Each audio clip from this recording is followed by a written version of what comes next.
is Tariq Talk. Your host, Tariq Mendez, takes you on a journey with guests from all around the world. Broadcasting around the world. Around the world. This is Tariq Talk. Alright guys, today this is an episode of Tariq Talk. I'm here in Belgium, in Brussels, with the very talented Adrien Lucca. How are you, Adrien? Good. Good. Thank you so much for being on the podcast. We're right now inside of the studio. I'm so honored and thrilled to be here today. Do you want to start by telling us your website and Instagram so everybody listening can look at your work? Yeah, so my website is basically my name, so Adrien Lucca with 2 C's, so lucca.net. And my Instagram is the same, Adrien Lucca. And I also have another account which is a bit more clean, Studio Adrien Lucca. Thank you so much for coming. I was actually going to ask you to do that. Do you want to, there's so much work and you gave me a quick preview, it's so complex and it's like beyond the work. Do you want to tell us a little bit about the work you're working on right now? Oh yeah, so right now I'm working on several proposals because a big part of my practice is to do like monumental art. So I'm currently like working on some glass samples here, and I'm working like on a kind of big rose window-like structure that will be floating in a building. However, I'm waiting for like the approval of the commission, so I'm still not sure of the outcome. Yeah. And also something else, I'm preparing an exhibition at the Natural History Museum here in Brussels, because I've been studying the vision of a moth, a nocturnal insect that pollinates flowers at night. And that moth sees colors at night when we don't see anything because there's very, very little light. And it also sees colors differently. So it has it's basically blind to red. So what we see as red for this insect is either very dark green or even black. But it also has sensitivity to UV that we don't see. And for that animal, UV, there's a specific color in there. So I've been reading a lot of biology around this insect. The name of the insect is the elephant hope moth.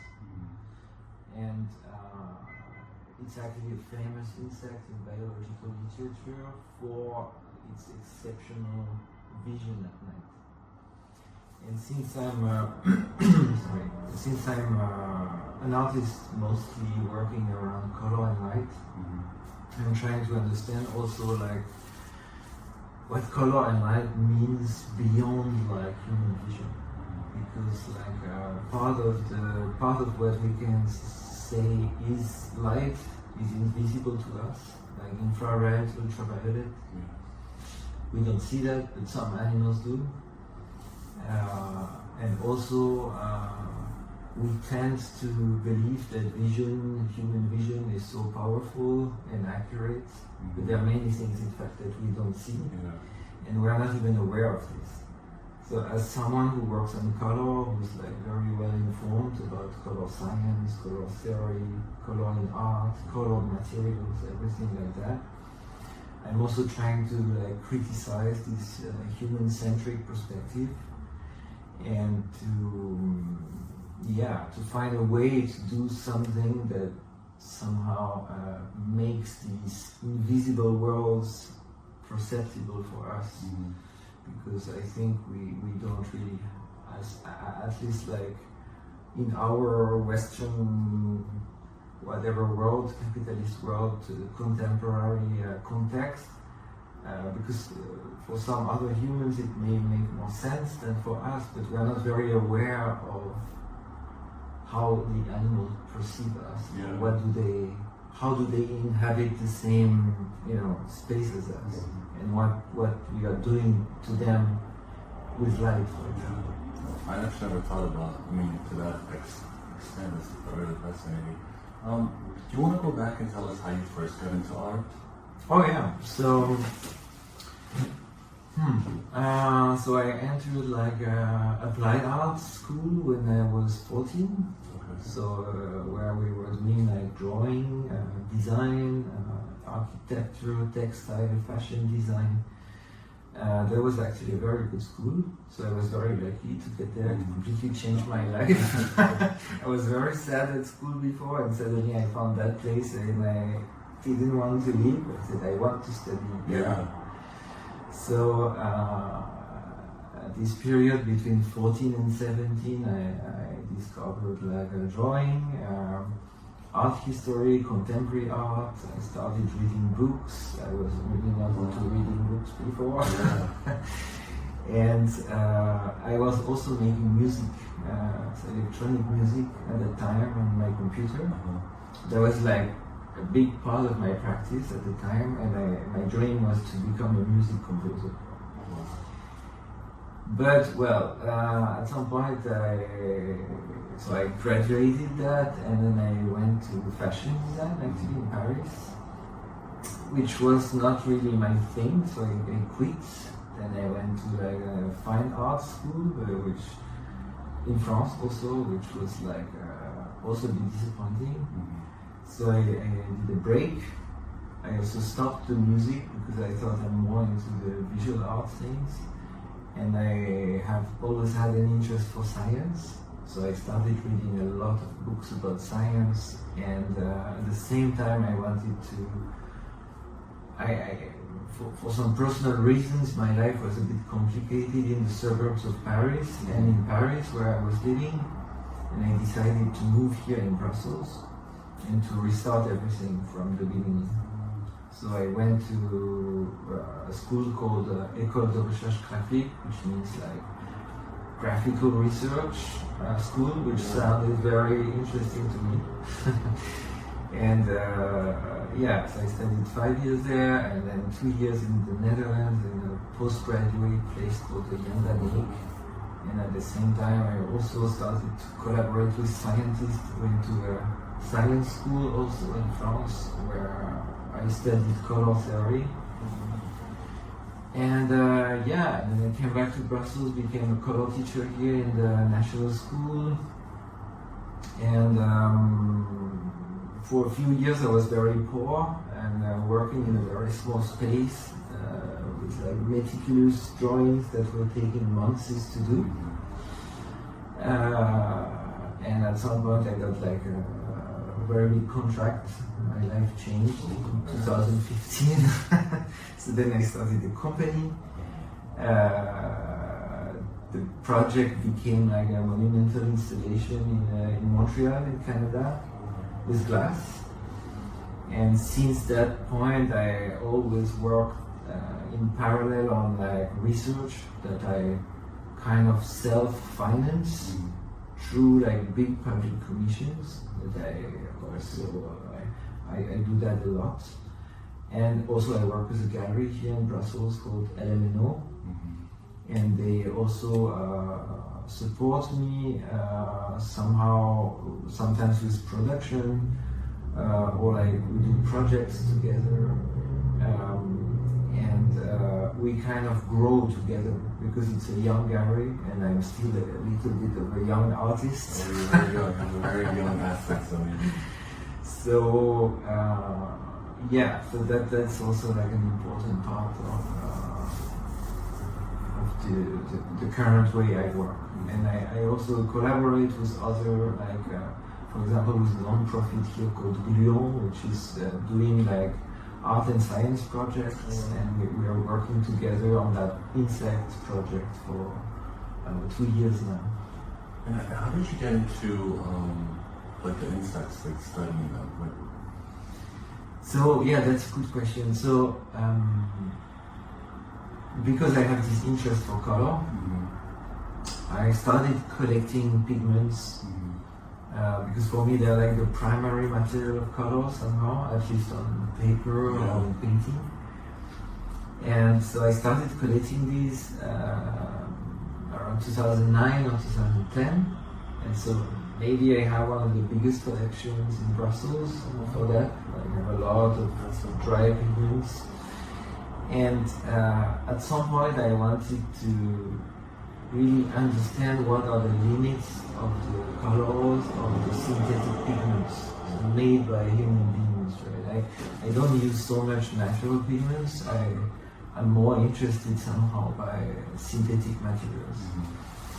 And I found out that a lot of colors are duplicates, and you have different chemical molecules, but it's the same yellow. And especially when I start to play with the spectrum of light on them, I can tell they react in the same way.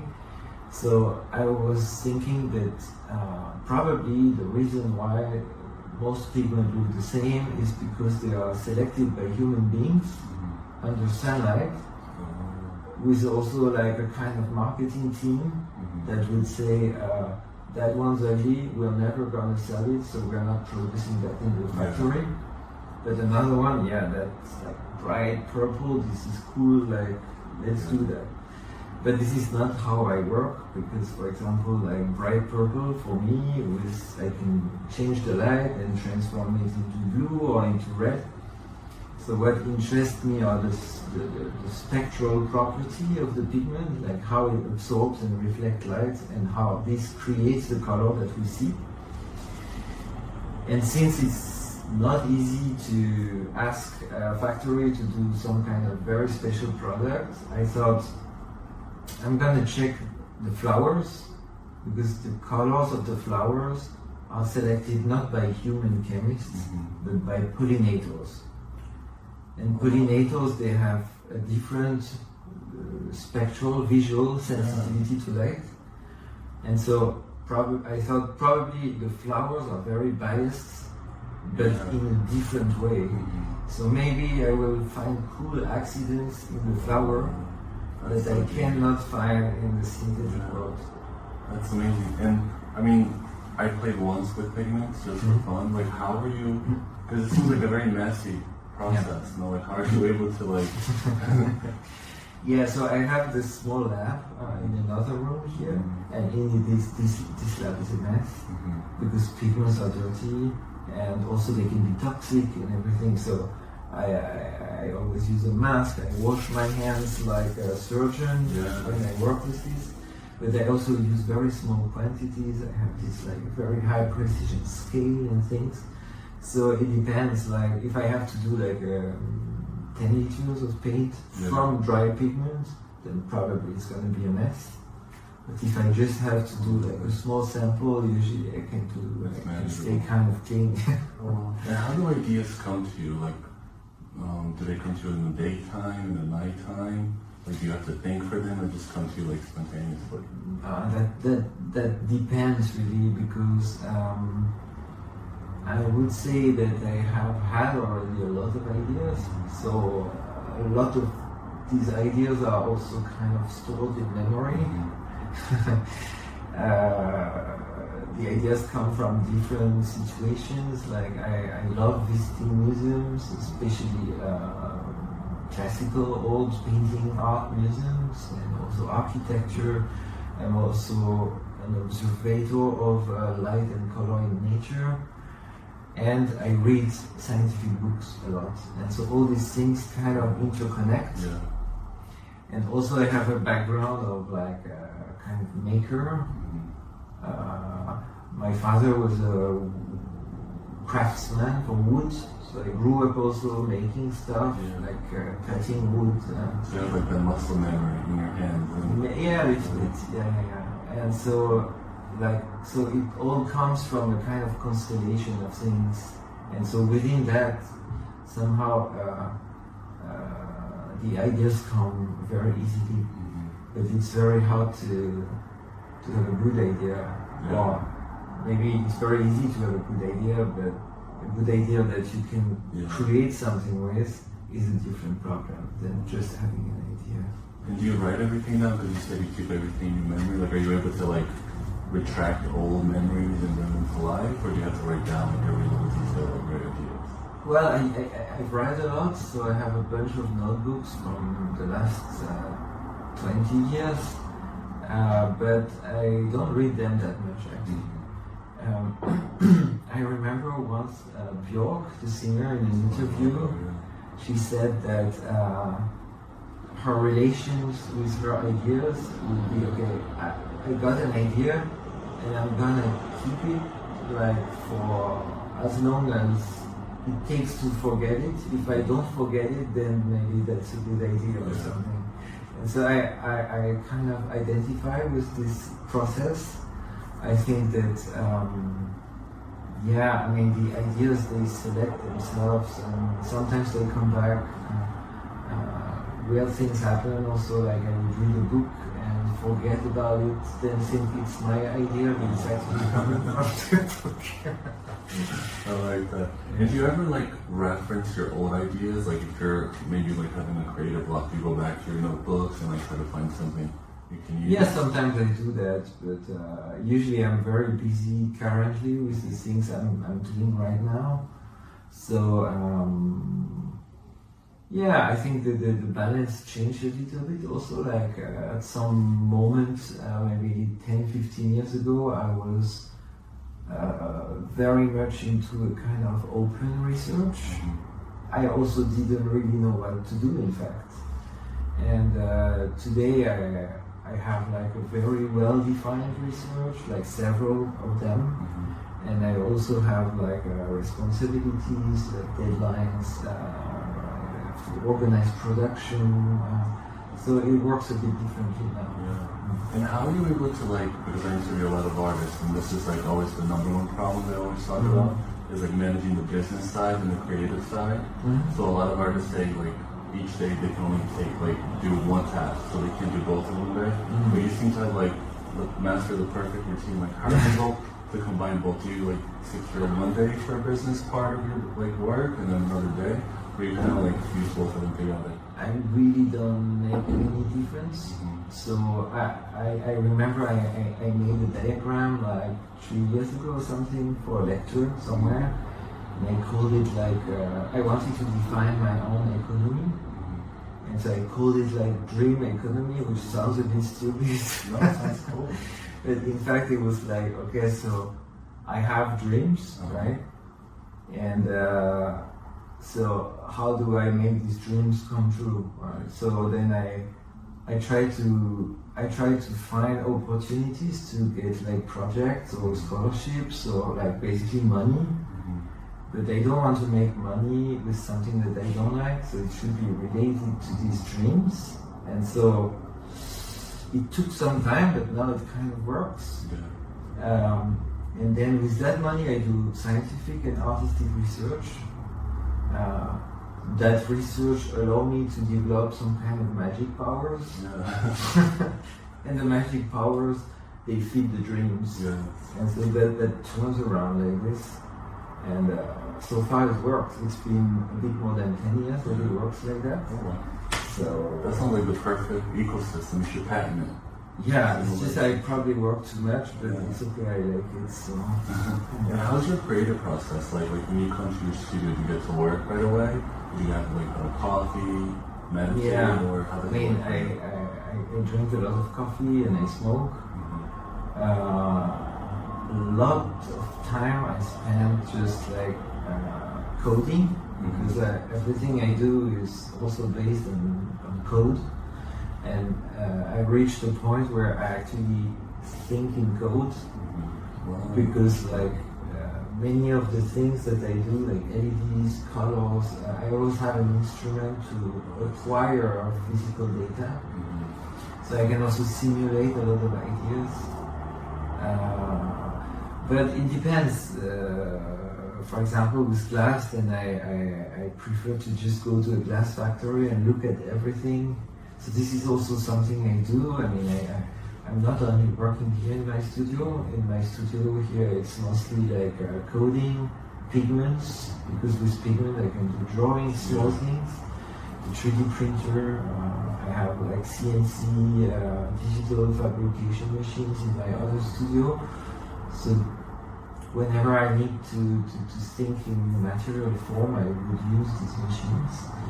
But I also spend a lot of time on internet, like searching for what technologies actually exist, what new materials I may order a sample of to make something completely new. And also, whenever I have a big project, then I try to work directly with like the companies, the craftsmen, the engineers, trying to understand how they work and how I can like implement my own methodology in their factory, something like that. This is something that I enjoy very much. So I did that with like a painting company in the Netherlands. I did that with an LED company in Canada, with two different traditional stained glass companies also.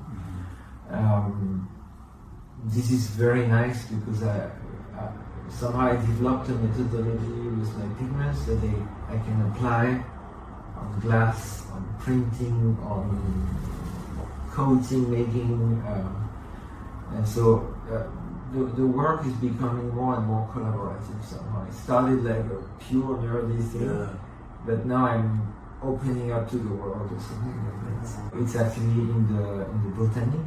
Oh, Botanic, that's it. Yeah, so it's a art/music institution in Brussels. Okay.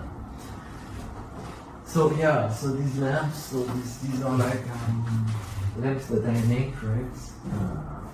So these are like I call this like a light synthesizer. So it's closed now, so you cannot really see what's inside, but actually there's a damaged one here. So we can look at it. So this is what's under the cover here. And so there's like a bunch of LEDs of different colors. There are 9 different colors here. And there are also like controllers, so it's also kind of small computer, this thing. And with that I can modulate the composition of the spectrum of light. The magic trick I do with this is that, for example, I can change the color of an object without changing the appearance of the light. So you arrive in a room, the light is white, the object is yellow, say, and it will turn like extremely red, but you don't see, it's caused by the light, but there's no way of telling that the light did this because the light didn't change at all in terms of visual appearance. Yeah. And so I use this in monumental installations or immersive installations.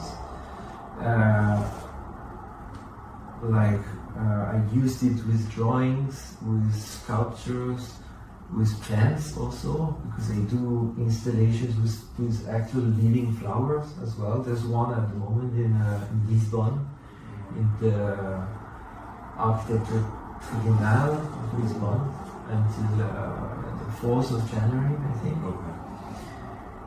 And so I can use this thing to modify, to fluctuate the color of the world in front of you. So it looks a bit like a kind of Photoshop filter or Instagram filter, but there's no screen, it's right here in front of you.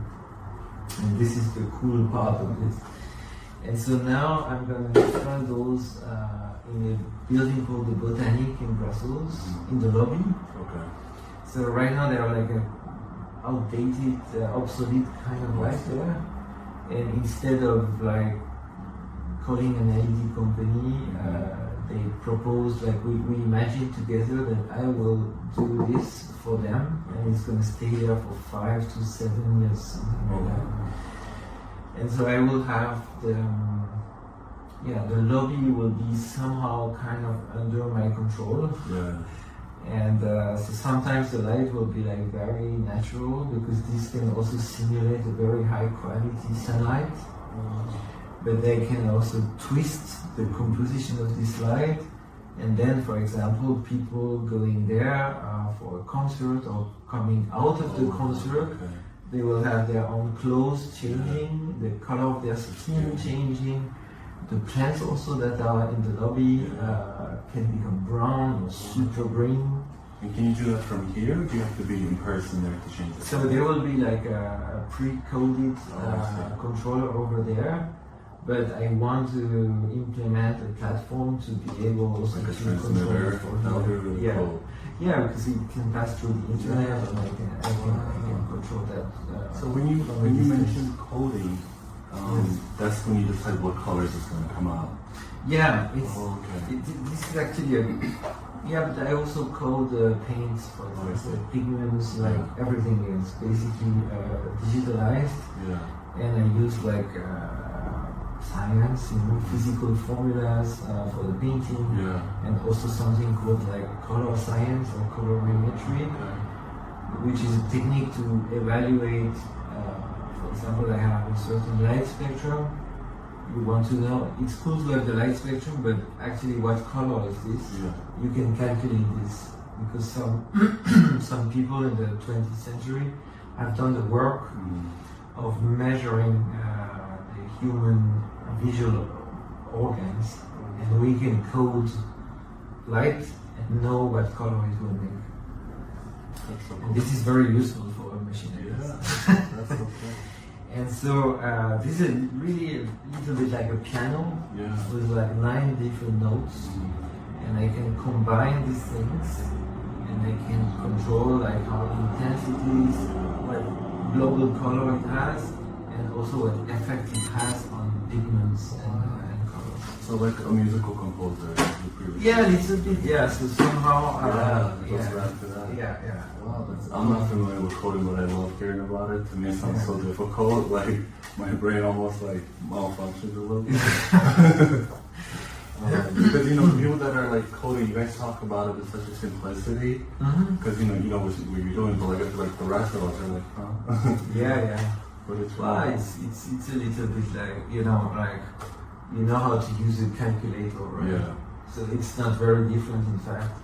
It's like you want to make a calculation, you have to press plus and equal at some point. So coding is basically something that does that for you, but like a million times per second, because there are things you want to know very precisely or in a sequence, and of course you can describe like a complex situation in logical terms. So yeah, that's what code does. You can do everything by hand, but some of the things you do with code may take 1 year to do by hand, and just 1 second to do the code. That's so cool. That's so cool. And if you like to do a dream project and not have to worry about budget or like the financing of it, do you have anything in mind? I really want to, so how can I explain that? So I'm not religious at all, not any religion, I don't believe any kind of God thing, but I really love religious architecture. And so one of the things that were in my country, which is huge, is the stained glass in the medieval churches or cathedrals. And I actually did apply several times for such projects and never got it. But this is actually my dream project, to make an entire installation of stained glass in a church, because I have a lot of ideas about this. I think they are a very interesting way to, even for like I'm a non-believer, but it doesn't mean I don't have a sensitivity to like spirituality, or to associate emotional events and things that happen in the life, like destiny and stuff like that, with the beauty of a material, the way the light interacts with the material.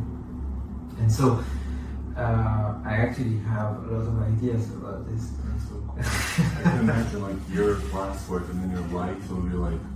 Yeah, because like what's magical in these buildings is that the light source is actually the natural light, so it's changing all the time. The angle is changing, the height, the color, the intensity, the weather. And there's some types of glass that are highly sensitive to any such changes. So I can actually have these windows that will have a certain appearance at one moment when the sun starts shining on it, completely different pattern appears, the colors are changing. Yeah.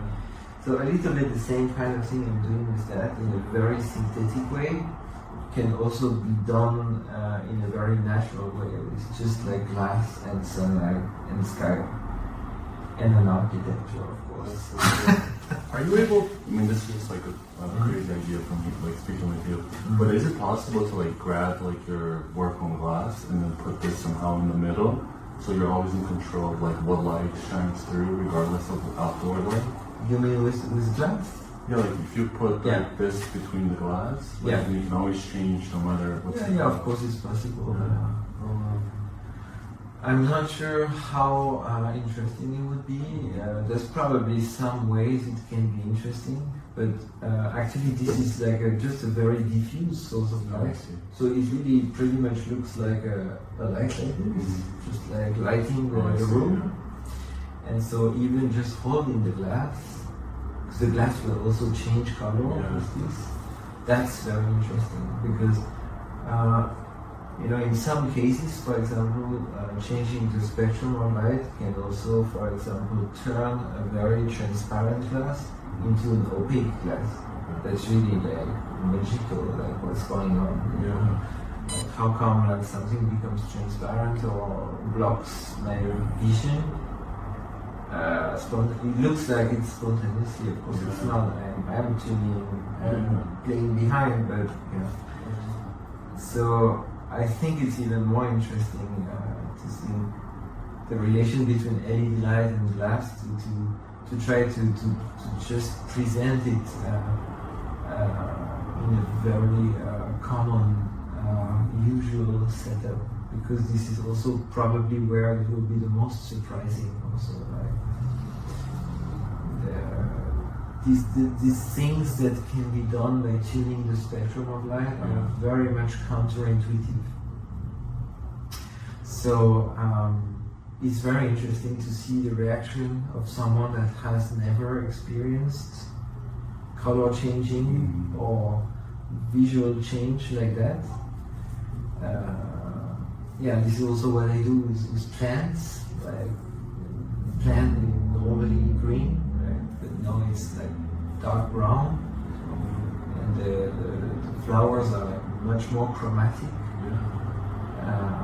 So these are I'm trying also to,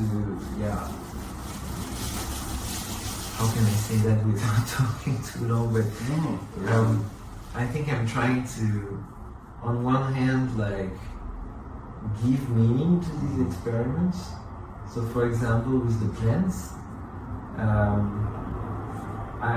I'm doing with scientists now a research on the vision of the moth, and so we can somehow compute the colors that the moth is seeing, compute the contrast and this kind of thing. Even though we don't see the same colors, we have values, we have numbers, and we can also like convert this into human vision somehow by using false colors.